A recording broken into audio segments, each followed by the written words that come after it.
while, I think maybe 2 whiles. So I get a little nervous when I come up here. So I think what they say when you're nervous is you're supposed to, let's see, what am I supposed to do? I'm supposed to imagine that I'm standing up here naked in front, no wait, that's a bad dream, never mind. No, I'm supposed to imagine the audience members naked. Oh, no, come on, this is a family show, you guys, come on, please. And you're a weird nudist family or something. I don't really, that's even a worse dream right there. So, but I've done a few different things to set up, to try to calm myself down. One week I drew a protective circle around myself, because it's kill or be killed up here. That's what it comes down to. But then it was like excluding the audience, so it would just shut down the whole night. So there was another time where I drew a circle around all of us, and that was nice and inclusive, and I brought everybody down with me. It was like quicksand. Tonight, the thing we're going to set up, the metaphor we're going to use is the Titanic. So not even God can sink this act. And that's what we're going to do. And if the waitress comes in with a wedge salad or something, it'll be an iceberg right ahead. Because it's kind of lettuce, it's iceberg lettuce. I surprised. I thought that was going to get groans. And I was like, you guys can groan, I'll groan with you. And it'll feel like we've grown together. It's a learning experience for everybody. We all learn while I'm up here. You know, I learned how to do stand-up, and you guys learn how to be an audience. And it's hard being an audience. It really is. But yeah, so I just compared a terrible human disaster to a nutritionally bereft lettuce. And so, but you know what? It's not as bad as you think it is. It's actually got some pretty decent nutritional value. It's maligned unfairly, and so let's have a hand for iceberg lettuce. Everybody. First time you ever applauded iceberg lettuce. Thank you and your life. I'm sure of that. Pretty sure. So yeah, all of my stand-up is pretty much about my stand-up. That's why the first time I ever came up here, I didn't have anything to talk about. Because I had never come up before. So I just, for my stand-up, I just sat down. And the audience was all, we got stood up. I just sat up here and meditated. And then the next time I talked about it, I was like, hey guys, remember when I just came and sat down the whole time? And that's all I had to talk about. And then the second time I was like, remember when I reminded you about how the first time I just sat up here and just didn't do anything? So I'm not trying to be, self-absorbed as much as just self-reflective. I'm leading by example. So I reflect on how I can be a better comedian, and maybe you reflect on how you can be a better audience. Maybe I should have laughed harder at that joke, or I was a little too heckly that night. So yeah, let's all take a trip right up my own. Boop, boop. That's my censoring. So I'm trying to branch out. I don't want to only do stand-up about my stand-up. So I'm gonna try out some of my crowd material right now. All right. So what about this guy's hat over here? This crazy hat. All right, get a load of that. I can't believe he wore that. He looks pretty embarrassed. He's so self-conscious about it. He's not even wearing it. Maybe I should work on my crowd material more. Or political humor. What about that local politician of ours? He really got in a scandal, didn't he? Yeah, man, he's in a pickle. Yeah, that probably works better if I'm not woefully ignorant and uninformed. So, yeah, I just... So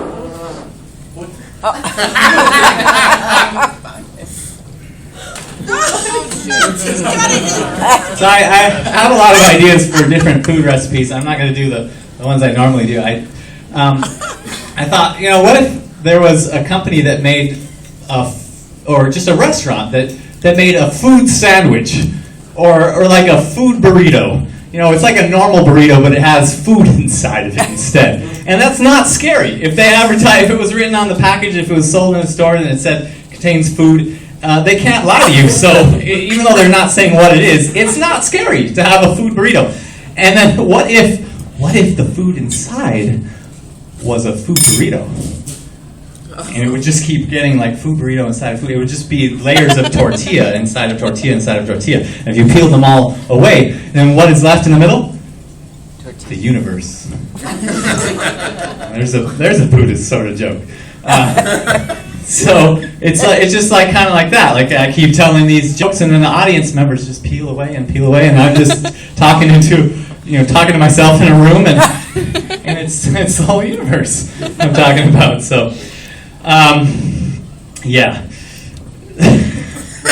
so I saw the Batman movie, and I'm going to talk about that for a minute. I thought it was weird with this new set of Batman movies. They start calling him the Batman.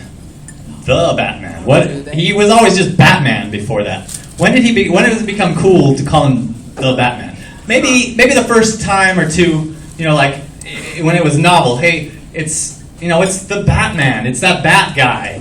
But after a while, it get old, and they just start shortening it to Batman. So that's pretty ridiculous. It's like I really liked the scene when he was talking to the Catwoman or the Alfred. So what I like to do, and this really, I call him a Batman, and that just makes him so mad. You should see the look on his face. I call him, I was like, you're one of those Batmen, and he's just. But I give you permission to laugh. That's Bane, the Bane character from the latest Batman. He should have how a lot of characters have evil twins. He should have a good twin called Boone, and he would just be as joyous. And I give you permission to live. 1, 2, 3, next to the center of a Tootsie Pop. So the biggest problem with Batman, though, is that he didn't. It's like he could have saved himself a lot of trouble if he had just, growing up, just read some Batman comics. He would have known. This is Selena Kyle is the Catwoman. It's just. Didn't his parents his parents died. They didn't give him comic books, so that's why he got into the whole mess. That'd be amazing if Batman had Batman comics in his universe. This one totally doesn't fit on here. Why did I write that? I had some car problems recently. My car it billows up white smoke every once in a while, and so I was trying to look that up. What does the white smoke mean? And I checked on Wikipedia, the authoritative source of information of reliable, and it said that it was either something was getting into the engine, some coolant water was getting to the engine, or that a new pope was being elected by the Vatican. That's what white smoke means.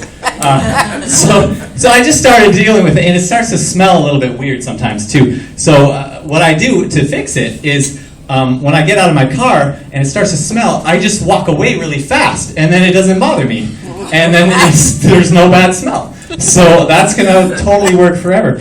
And I have a new self-help video called "Run from Your Troubles," and it doubles as a workout video. So it's gonna be huge. No, but I watch a lot of the. I like to listen to a lot of the New Age gurus talk about stuff, and they always say that you should believe you are now what you want to become. Because if what you believed you were got you to here, then you need to believe you're more than you are capable of in order to progress and grow. So I thought that's an interesting thing, but I don't know about you, but as far as I've heard, most psychologists would call that being delusional. So I'm happy to be here opening tonight for Louis C.K. Here in New York City. Anne Hathaway is the Catwoman? Hi. I already have a beautiful girlfriend. Oh, you don't mind? Well, let's all go have some family-friendly fun together. Oh, look, there's a family-friendly hot tub here. So, yeah. Delusional, right. So believe you are now. What? Yeah. Okay. That one, I should have slowed down a little bit on that. So I do a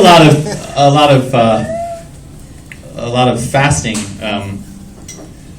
and people ask me, is that okay to not eat for a day or two? And I said, I don't know, it's the cheapest legal way to get high. So it's worked for the mystics for thousands of years. Who am I to, tell them any different? But I went to a restaurant one day when I was fasting, and that's the best thing ever. I just discovered this. I went and I was with my brother and some friends, and they ordered something, and it was my turn, and the waitress got to me, and I was like, no, I'm not going to have anything. And she gave me kind of a dirty look. She was like, and my brother commented, and he said, did you see the dirty look she gave you? And I said, so what is she going to do? Spit in my nothing? So it's fantastic. Every time I go to a restaurant now, I don't order anything, and the problem is I don't get full then, and so I don't get to eat. But that's what I do to get high now. I used to do sometimes I used to do some smoking, some drugs, but that's always a funny thing. Smoking drugs, it's like really specific, and then general, it's just like really, it doesn't work for other things. Like, what are you guys doing in there? Drinking some liquids? So it's just, that's kind of the recipe for most of my jokes. So I just revealed a general thing and a specific thing. But if the recipe is partially about recipes, then it doesn't spoil the magic to tell you it. We're just going to blow right through on that one.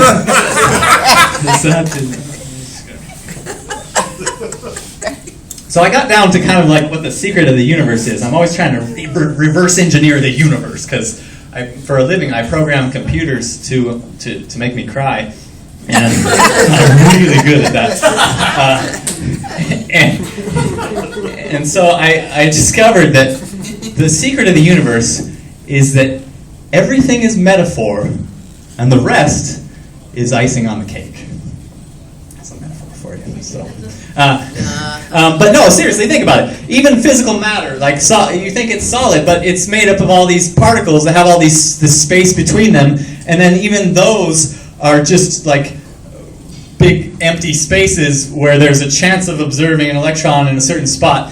And even the electrons, they're just waves, and it's eigenvalues in a wave equation, and it's all like nothing. There's nothing there.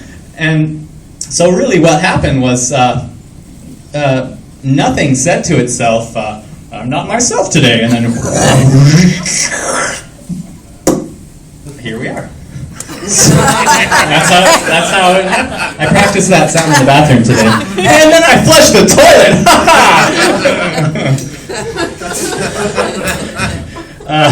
No, I like to look at the symbolism of my dreams too. I like to think about, what do they mean? And I have a lot of dreams of broken toilets. I'm like, what does that mean? It means, thank God I didn't dream about a working toilet, because then we'd be in a pickle, because if you're in a dream and the toilet works, and then it wouldn't help things. It's okay.